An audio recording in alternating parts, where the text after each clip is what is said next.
എന്റെ വീട്ടിൽ പോകുന്നു. ഇനി ഈ വീട്ടിൽ എന്റെ ആവശ്യമുണ്ടെന്ന് തോന്നുന്നില്ല. നമ്മുടെ അല്ല, എന്റെ മോളെ ഞാൻ കൊണ്ടുപോകുന്നു.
രാവിലെയാണ് ഞാൻ വിവരം അറിഞ്ഞത്. കോടതിയിൽ വന്നപ്പോൾ രവി ഇങ്ങോട്ട് പോന്നു. സത്യത്തിൽ എന്താണ് രവി ഉണ്ടായത്?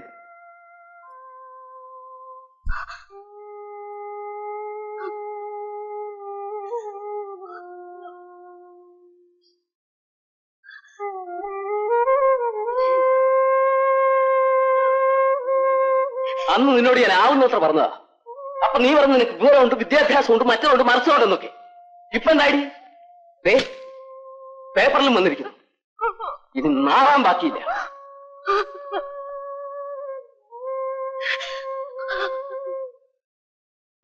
നീ അവനെ നന്നാക്കി എടുക്കുന്നല്ലേ പറഞ്ഞത്?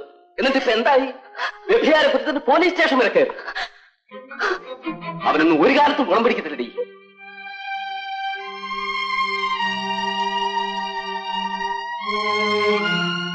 നിന്റെ തലയിലെടുത്ത് പോലെ നടക്കട്ടെ. പക്ഷെ ആ പട്ടി ഇനി ഞാൻ ഈ പടിക്കകത്ത് കയറ്റില്ല.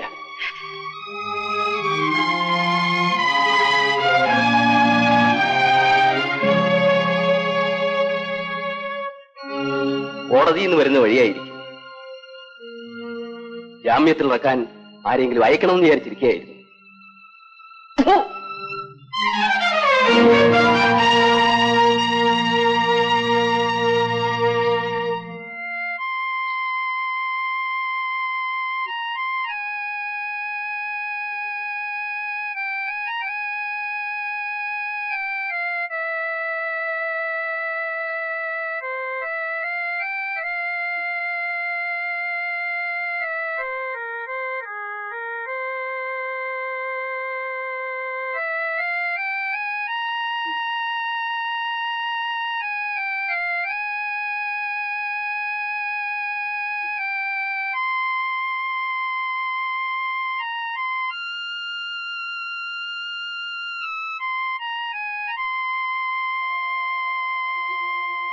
എന്തു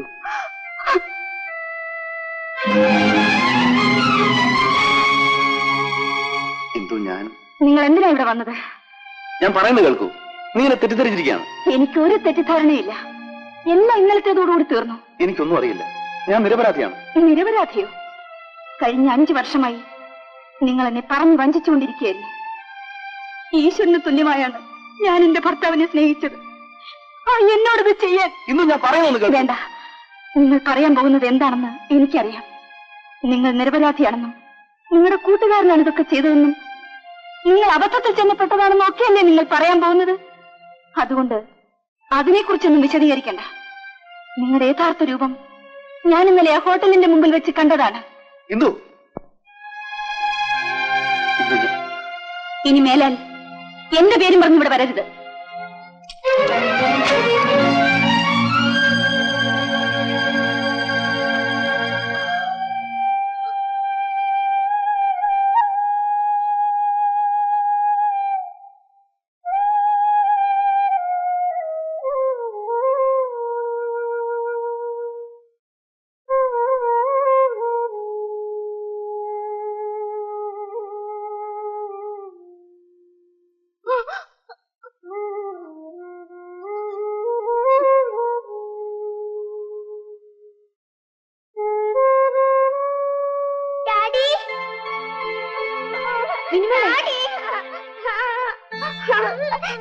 ഡാഡി ഡാഡി ഡാഡി എന്താ ഇന്നലെ പറഞ്ഞ മുത്തച്ഛൻ മമ്മി ഒരുപാട് വഴക്ക് പറഞ്ഞു.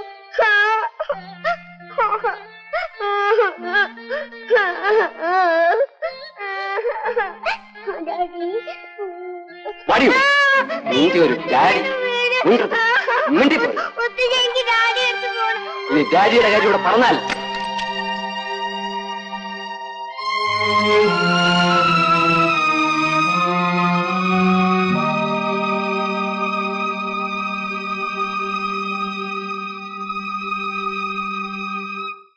ഏതായാലും വരാനുള്ളതൊക്കെ വന്നു. കല്യാണം കഴിഞ്ഞ് അവക്കൊരു കുട്ടിയായി. ഇനിയും വാശി പിടിച്ചിട്ട് വല്ല കാര്യമുണ്ടോ? എങ്ങനെയെങ്കിലും രവിയെ വിളിച്ച് അവനോടൊപ്പം. അവൻ കൊലപാതകം ചെയ്തിട്ടാണ് വന്നതെങ്കിൽ ഞാൻ ചെന്നവന് ജാമ്യത്തിൽ റെക്കോർഡ് വരുമായിരുന്നു. അതിന്റെ അന്തസ്സുണ്ട്. ഇതതാണോ? മാനോ അഭിമാനമുള്ളവർക്ക് മനുഷ്യന്റെ മുഖത്ത് നോക്കാൻ പറ്റുമോ? ഇനി അതും ഇതും പറഞ്ഞിട്ട് എന്താ കാര്യം? അധികം ആരും അറിയുന്നതിന് മുമ്പ് രവിയെ വിളിച്ചു വരുത്തി അവളെ അവന്റെ കൂടെ പറഞ്ഞയക്കുന്നതിന് പകരം അവനെ ഇവിടെ നാട്ടി അയക്കുന്ന പോലെയല്ലേ പറഞ്ഞയച്ചത്. ഓ, ഞാൻ അവന് വെഞ്ചാമരം വീശി സ്വീകരിക്കാവിടെ. ഇനി അവനെ ഞാൻ പഠിക്കാത്ത കയറ്റില്ല. പിന്നെയും പറഞ്ഞതെല്ലാം പറഞ്ഞിട്ട് എന്താ കാര്യം? മംഗലത്ത് തറവാട്ടുകാർക്ക് ഒറ്റ വാക്കേ ഉള്ളൂ. അവര് പറഞ്ഞതാ.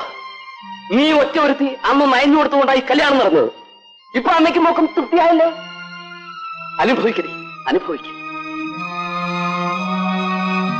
നിങ്ങൾ തമ്മിൽ ഇങ്ങനെയൊക്കെ ഉണ്ടാവുമെന്ന് എനിക്ക് ചിന്തിക്കാൻ പോലും കഴിയുന്നില്ല. ഏതായാലും തൽക്കാലം അന്നത്തെ ചൂടിന് ഇന്ദു അങ്ങനെയൊക്കെ പറഞ്ഞതായിരിക്കും. വിഷമിക്കാതിരിക്കൂ, എല്ലാം നമുക്ക് ശരിയാക്കാം.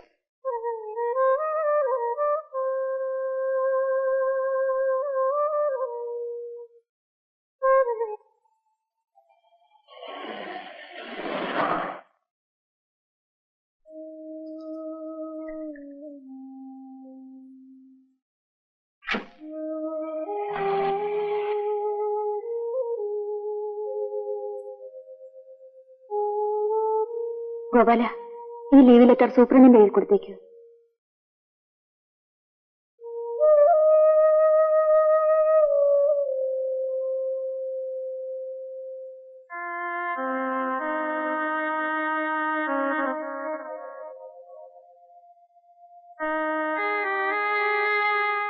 ഇന്ദു,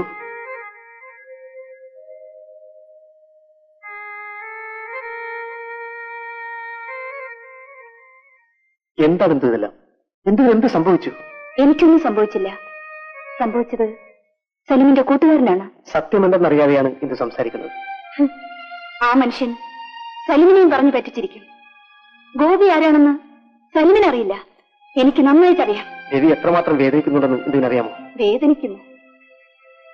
ജീവന് തുല്യം സ്നേഹിച്ച ഭർത്താവിനെ തെരുവ് വേശിയോടൊപ്പം വ്യഭിചാരി കുറ്റത്തിന് അറസ്റ്റ് ചെയ്തുകൊണ്ട് പോകുന്നത് നേരിൽ കണ്ടുനിന്ന ഞാനിങ്ങനെ ജീവിച്ചിരിക്കുന്നത് ചോദിക്കാത്തത് എന്താ? ഇന്ദു, ഞാൻ പറയുന്നത്. ആ മനുഷ്യന്റെ കാര്യം പറയാൻ വേണ്ടി ഇനി മേലിൽ എന്നെ കാണാൻ വരരുത്.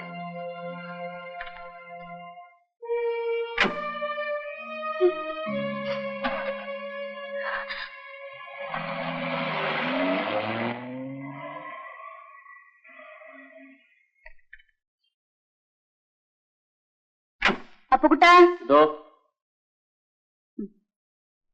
ആ പെട്ടീന്നെടുത്ത് അകത്ത് വയ്ക്കും.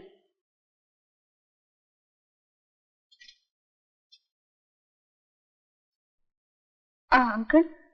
മോള് നേരത്തെ ഇങ്ങ് പോന്നോ? 20-ാം തീയതി വരുമെന്നല്ലേ പറഞ്ഞിരുന്നത്? വിളിച്ചു പറഞ്ഞിരുന്നെങ്കിൽ ഞാൻ വണ്ടി അയക്കുമായിരുന്നല്ലോ. പെട്ടെന്നാണെങ്കിൽ ഇങ്ങോട്ട് പോരാൻ തീരുമാനിച്ചത്. വിളിച്ചു പറയാൻ സമയം കിട്ടിയില്ല. അങ്കിൾ, എനിക്ക് ലെറ്റർ വല്ലതും ഉണ്ടോ? എല്ലാം ഓഫീസ് റൂമിലുണ്ട്. അതെ.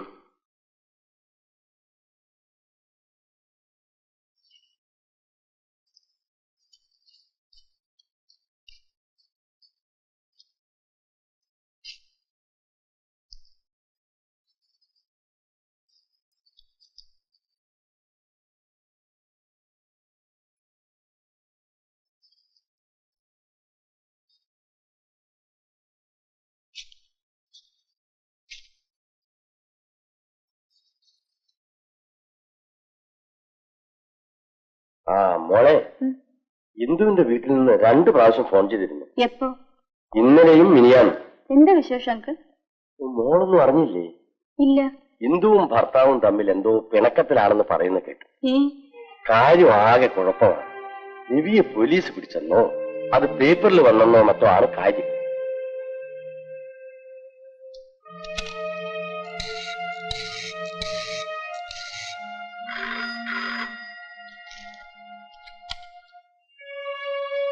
ഹലോ, ഞാൻ രജനിയാ. ഒന്ന് ഇന്ത്യന് കൊടുക്കൂ. ഇല്ല, ഇന്ദു വന്നിട്ടില്ല. വന്നിട്ടില്ലേ? ഓക്കെ, ഞാൻ വീട്ടിൽ വിളിച്ചോളാം. അവള് ഹോസ്പിറ്റലിൽ വന്നിട്ടില്ലെന്ന്. ഏതായാലും ഞാൻ വീട് വരെ ഒന്ന് പോയി നോക്കാം.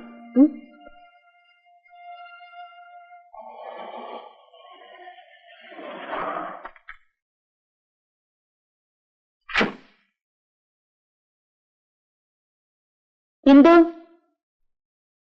അമ്മേ, അമ്മേ. മോള് വന്നോ? മോള് വരാൻ ഞാൻ കാത്തിരിക്കുകയായിരുന്നു. എന്തെങ്കിലും ഉണ്ടായത്? പുറത്ത് പറയാൻ പോലും പറ്റാത്ത കാര്യങ്ങളാണ് മോളെ ഇവിടെ ഉണ്ടായിരിക്കുന്നത്. മോള് തന്നെ ഒരു പരിഹാരം കാണണം. മോള് പറഞ്ഞാലേ ഇന്ദു അനുസരിക്കും. എന്താ കാര്യം എന്ന് പറയൂ. ഞാൻ എല്ലാം പറയാം. മോൾ അകത്തേക്ക് വാ.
എന്ത്?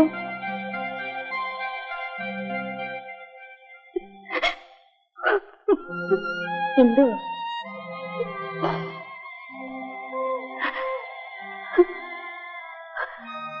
നീയിപ്പോ വന്നു. ഞാനിപ്പോ വന്നേ ഉള്ളൂ. ഞാൻ എന്താ കേട്ടതൊക്കെ?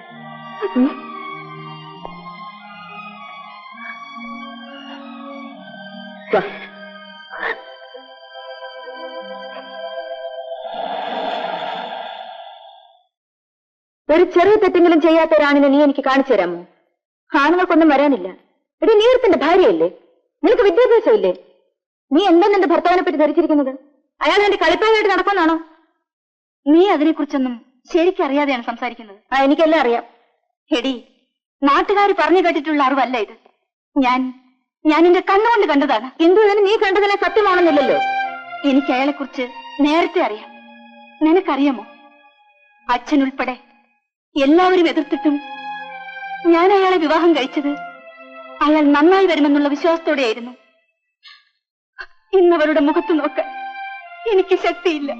ഞാൻ അയാളുമായി ഇനി ജീവിക്കുന്ന പ്രശ്നമേ ഇല്ല രജനി. അതിന് നിനക്ക് വല്ല ഭ്രാന്തുണ്ടോ?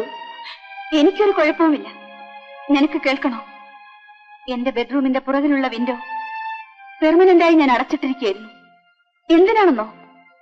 അതിന്റെ പുറകിലുള്ള ഫ്ലാറ്റിൽ 24 മണിക്കൂറും എന്നെ നോക്കിയിരിക്കുന്ന ഒരു ചെറുപ്പക്കാരനുണ്ട്. ഇയാളില്ലാത്ത എത്രയോ രാത്രികൾ ഉണ്ടായിരുന്നു. ഞാനൊന്ന് കണ്ണടച്ചാൽ മതി, അയാൾ എന്റെ ബെഡിലായിരിക്കും. എനിക്കും ആകാമായിരുന്നല്ലോ. അതാണ് ഞാനും അയാളും തമ്മിലുള്ള വ്യത്യാസം. എനിക്ക് നിന്റെ ന്യായീകരണങ്ങളൊന്നും കേൾക്കണ്ട. നീ പറയുന്നത് ശരിയാണെന്ന് നിനക്ക് മാത്രം തോന്നിയാൽ പോരല്ലോ. ഒന്ന് ഞാൻ പറയാം. ആവശ്യമില്ലാത്ത നിന്റെ എടുത്തുചാട്ടങ്ങൾ കൊണ്ട് നിന്റെ ഭാവി തകർക്കരുത്. ഒന്നുകൂടെ ആലോചിക്കുക. എനിക്കിപ്പം ഇത്ര പറയാനുള്ളൂ. ഞാൻ പോകുന്നു.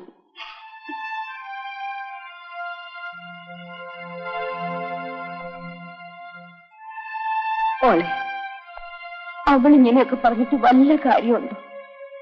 അച്ഛനാണെങ്കിൽ അവനെ ഈ പഠിക്കകത്ത് കെട്ടതെന്നാ പറഞ്ഞിരിക്കുന്നു. ഞാൻ എന്ത് ചെയ്യും മോളെ? ഇനി ഇവളോട് എന്ത് പറയാനാണമ്മേ? കൊച്ചുകുട്ടിയെന്നല്ലോ, നമ്മളൊരു ഡോക്ടറല്ലേ. അവളുടെ ഇഷ്ടം പോലെ തന്നെ നടക്കട്ടെ. അമ്മ ഒന്നുകൊണ്ടും വിഷമിക്കണ്ട. അവളുടെ ഭാവി നോക്കാൻ അവക്കറിയാം. ഞാൻ വരട്ടെ.